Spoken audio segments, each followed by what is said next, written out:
ರಾಮಾಯಣ ಮಹಾಭಾರತಗಳನ್ನು ಬಿಟ್ಟರೆ ಕನ್ನಡ ಕವಿಗಳಿಗೆ ವಿಶೇಷ ಪ್ರಮಾಣದಲ್ಲಿ ವಸ್ತುವಾದದ್ದು ಪುರಾಣಗಳು.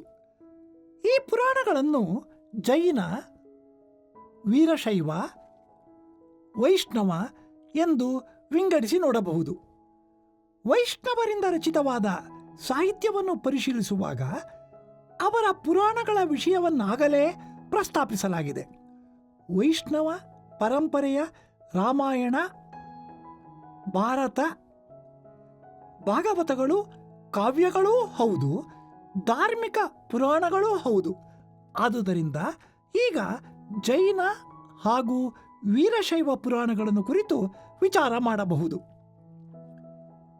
ಜೈನರಾಗಲಿ ವೀರಶೈವರಾಗಲಿ ಪುರಾಣಗಳನ್ನು ಬರೆದದ್ದು ತಮ್ಮ ಧರ್ಮದಲ್ಲಿದ್ದ ಶ್ರದ್ಧೆಯನ್ನು ಪ್ರಕಟಿಸುವುದಕ್ಕೆ ಮತ್ತು ತಮ್ಮ ಧರ್ಮವನ್ನು ಪ್ರಸಾರ ಮಾಡುವುದಕ್ಕೆ. ಜೈನರ ಪುರಾಣಗಳಲ್ಲಿ ಜಿನಧರ್ಮವನ್ನು ನಂಬಿ ನಡೆದು ಸದ್ಗತಿ ಹೊಂದಿದ ಮಹಾಪುರುಷರ ಚರಿತ್ರೆಗಳು ವರ್ಣಿತವಾಗಿವೆ. ಈ ಪುರಾಣ ಪುರುಷರಲ್ಲಿ 63 ಜನ ಸುಪ್ರಸಿದ್ಧರು. ಅವರನ್ನು ತ್ರಿಷಷ್ಟಿ ಪುರುಷರು ಎನ್ನುತ್ತಾರೆ. ಅವರಲ್ಲಿ ತತ್ವವನ್ನು ಕಂಡು ಲೋಕಕ್ಕೆ ಬೋಧಿಸಿದ ತೀರ್ಥಂಕರರು ಮುಖ್ಯರಾದವರು. ಕನ್ನಡ ಜೈನ ಪುರಾಣಗಳಿಗೆಲ್ಲ ಮೂಲ ಜಿನಸೇನಾಚಾರ್ಯರ ಪೂರ್ವ ಪುರಾಣ ಮತ್ತು ಗುಣಭದ್ರಾಚಾರ್ಯರ ಉತ್ತರ ಪುರಾಣಗಳು.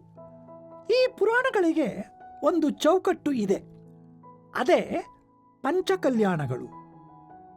ಜೀವವೊಂದು ಅನೇಕ ಜನ್ಮ ಪುನರ್ಜನ್ಮಗಳಲ್ಲಿ ತೊಳಲಿ ಬಳಲಿ ಕರ್ಮಕ್ಷಯದಿಂದ ಗುರೂಪದೇಶದಿಂದ ಮೋಕ್ಷಕ್ಕೆ ಅರ್ಹನಾಗುವ ಸ್ಥಿತಿಯನ್ನು ಮತ್ತು ಮೋಕ್ಷ ಸಂಪಾದನೆ ಮಾಡಿ ಅರ್ಹಂತನಾಗುವ ಜನ್ಮದಲ್ಲಿ ಅದಕ್ಕೆ ಈ 5 ಕಲ್ಯಾಣಗಳು ನಡೆಯುತ್ತವೆ. ಮೊದಲನೆಯದು ಸುರಲೋಕಾವತಾರ ಉತ್ಸವ ಅಥವಾ ಗರ್ಭಾವತರಣ ಕಲ್ಯಾಣ. ತೀರ್ಥಂಕರನಾಗುವ ಜೀವ ದೇವಲೋಕದಿಂದ ಇಳಿದು ಜಿನ ಜನನಿಯ ಗರ್ಭವನ್ನು ಪ್ರವೇಶಿಸುವ ಸಂದರ್ಭದಲ್ಲಿ ಇಂದ್ರನ ಅಪ್ಪಣೆಯ ಪ್ರಕಾರ ಕುಬೇರನಿಂದ ಚಿನ್ನದ ಮಳೆ ಸುರಿಯುತ್ತದೆ.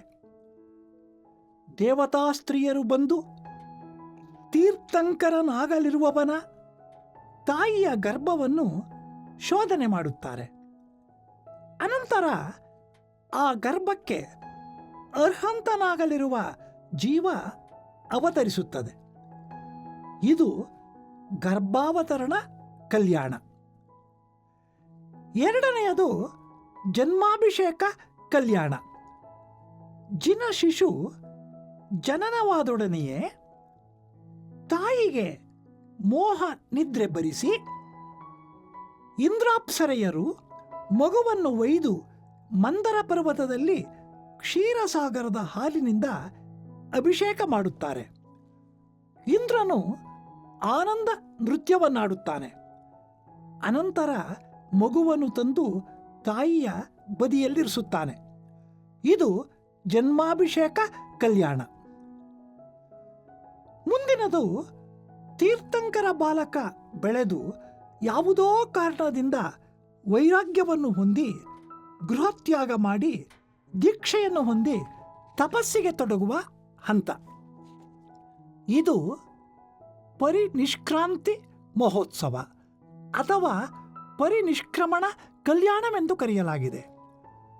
ಈ ತಪಸ್ಸಿನಲ್ಲಿದ್ದ ಬಳಿಕ ಆತನಿಗೆ ಮನಃ ಪರ್ಯಯವೆಂಬ ಜ್ಞಾನ ಉಂಟಾಗುತ್ತದೆ.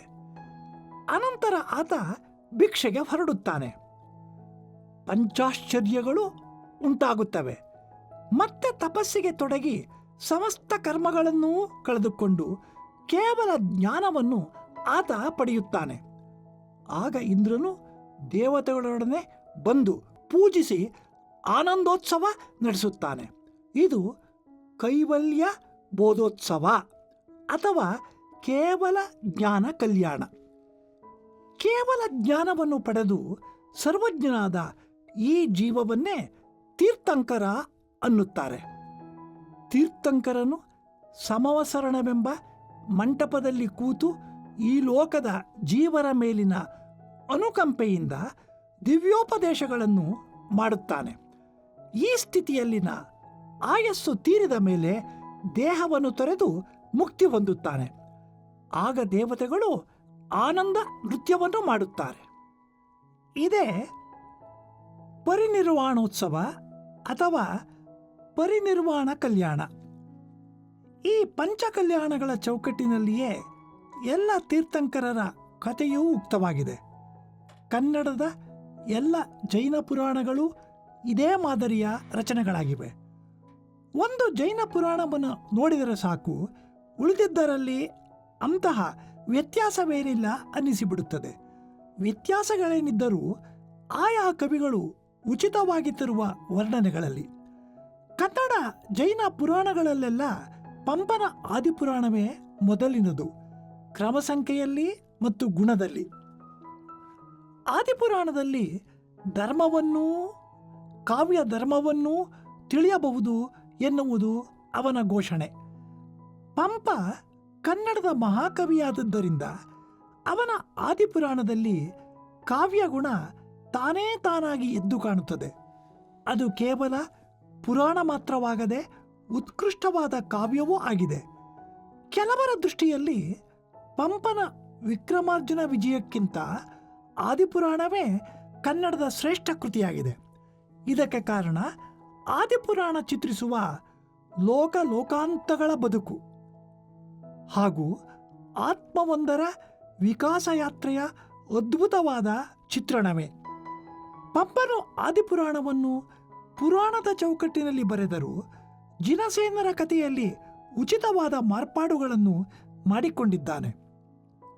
ಪಂಪನ ಆದಿಪುರಾಣದಲ್ಲಿ ಜಿನ ಜೀವದ ಭವಾವಳಿಗಳು, ಅಲ್ಲಲ್ಲಿ ಧರ್ಮೋಪದೇಶವು, ಜೈನ ಮತಕ್ಕೆ ಸಂಬಂಧಪಟ್ಟ ಶಾಸ್ತ್ರ ನಿರೂಪಣೆಗಳು ಕೇವಲ ಕಾವ್ಯ ದೃಷ್ಟಿಯಿಂದ ಓದುವವರನ್ನು ಕಂಗೆಡಿಸಿದರೂ ಒಟ್ಟು ಪರಿಣಾಮಕ್ಕೆ ಇವುಗಳಿಂದ ಅಂತಹ ಬಾಧೆಯಿಲ್ಲ. ಪಂಪನ ಆದಿಪುರಾಣವನ್ನು ಓದಿದ ನಂತರ ಉಳಿದೆಲ್ಲ ಕನ್ನಡ ಜೈನ ಪುರಾಣಗಳು ಸಪ್ಪೆ ಎನ್ನಿಸಿಬಿಡುತ್ತವೆ. ಇದ್ದುದರಲ್ಲಿ ನಾಗಚಂದ್ರನ ಮಲ್ಲಿನಾಥ ಪುರಾಣ ಸ್ವಾರಸ್ಯವಾಗಿದೆ. ಜೈನ ಪುರಾಣಗಳ ಚೌಕಟ್ಟಿಗೆ ಒಳಗಾಗದೆ ಜೈನ ಧರ್ಮ ಪ್ರಚಾರವನ್ನು ವಸ್ತುವನ್ನಾಗಿ ಮಾಡಿಕೊಂಡ ಕಾವ್ಯಗಳೂ, ಜೈನ ಪುರಾಣಗಳಲ್ಲಿ ಬರುವ ಇತರ ಮಹಾಪುರುಷರನ್ನು ವಸ್ತುವನ್ನಾಗಿ ಮಾಡಿಕೊಂಡ ಕಾವ್ಯಗಳೂ ಕನ್ನಡದಲ್ಲಿ ಸಾಕಷ್ಟಿವೆ. ಶಿವಕೋಟ್ಯಾಚಾರ್ಯರ ಒಡ್ಡಾರಾಧನೆ,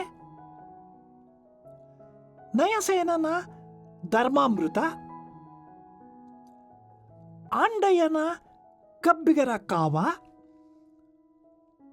ಜನ್ನನ ಯಶೋಧರ ಚರಿತೆ ಇವುಗಳನ್ನು ಇಲ್ಲಿ ಹೆಸರಿಸಬಹುದು. ಒಡ್ಡಾರಾಧನೆ ಕನ್ನಡದ ಮೊದಲ ಗದ್ಯ ಗ್ರಂಥ. ತಪಸ್ಸಿಗೆ ವಿಘ್ನಕಾರಿಗಳಾದ ಉಪಸರ್ಗಗಳನ್ನು ಸಮಚಿತ್ತದಿಂದ ಸೈರಿಸಿ ಮೋಕ್ಷಕ್ಕೆ ಹೋದ ಜೈನ ಮುನಿಗಳನ್ನು ಕುರಿತ ಕಥೆಗಳನ್ನು ಇಲ್ಲಿ ಹೇಳಲಾಗಿದೆ.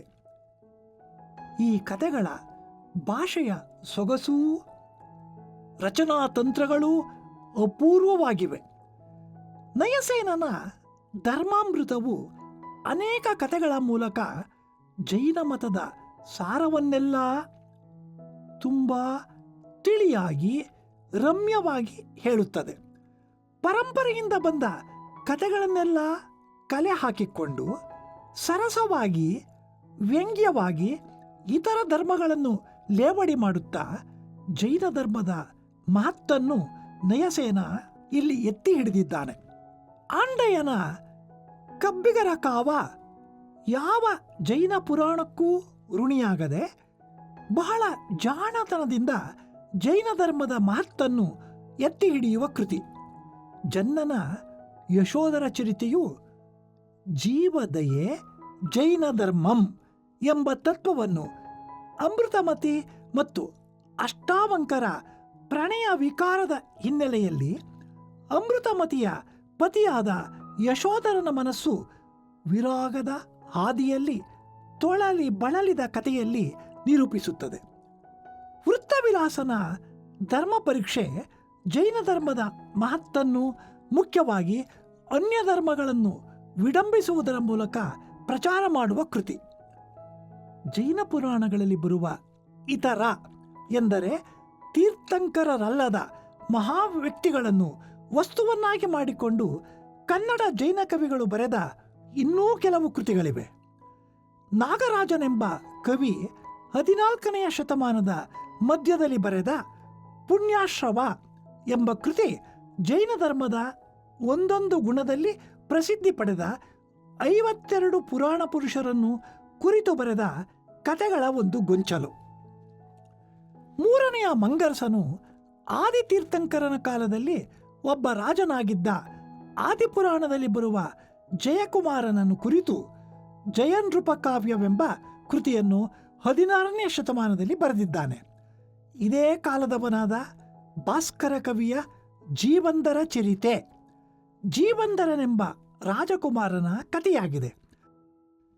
ಇಂತಹ ವಸ್ತುಗಳನ್ನು ನಿರ್ವಹಿಸಿದ ಕೃತಿಗಳಲ್ಲೆಲ್ಲ ರತ್ನಾಕರ ವರ್ಣಿಯ ಭರತೇಶ ವೈಭವ ಅತ್ಯಂತ ವಿಶಿಷ್ಟವಾದದ್ದು. ಆದಿತೀರ್ಥಂಕರನ ಮಗನಾದ ಭರತ ಚಕ್ರವರ್ತಿಯನ್ನು ಕಥಾನಾಯಕನನ್ನಾಗಿ ಮಾಡಿಕೊಂಡು ಸಾಂಗತ್ಯದಲ್ಲಿ ರಚಿತವಾದ ಈ ಕಾವ್ಯ ಕನ್ನಡದ ಉತ್ಕೃಷ್ಟ ಕೃತಿಗಳಲ್ಲಿ ಒಂದಾಗಿದೆ. ರತ್ನಾಕರನ ಭರತೇಶ ಏಕಕಾಲಕ್ಕೆ ಭೋಗಿಯೂ ಹೌದು, ಯೋಗಿಯೂ ಹೌದು.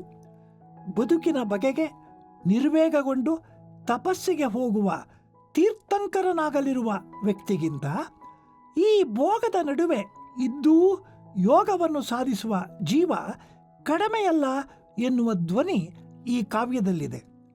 ಭೋಗದ ಕೊನೆ ತ್ಯಾಗ ಮತ್ತು ಭೋಗವು ಯೋಗಕ್ಕೆ ಆತಂಕ ಹಾಗೂ ವಿಘ್ನಕಾರಿ ಎಂಬ ಜೈನ ಧರ್ಮದ ತಿಳುವಳಿಕೆಯನ್ನೇ ತಲೆಕೆಳಗು ಮಾಡುವಂತೆ ರತ್ನಾಕರನು ಈ ಕಾವ್ಯದಲ್ಲಿ ಏಕಕಾಲಕ್ಕೆ ಭೋಗಿಯೂ ಯೋಗಿಯೂ ಆದ ಭರತ ಚಕ್ರವರ್ತಿಯ ಪಾತ್ರವನ್ನು ಚಿತ್ರಿಸುವುದರ ಮೂಲಕ ಜೈನ ಧರ್ಮಕ್ಕೆ ಹೊಸ ತಿರುವನ್ನು ಕೊಡಲು ಪ್ರಯತ್ನಿಸಿದ್ದಾನೆ.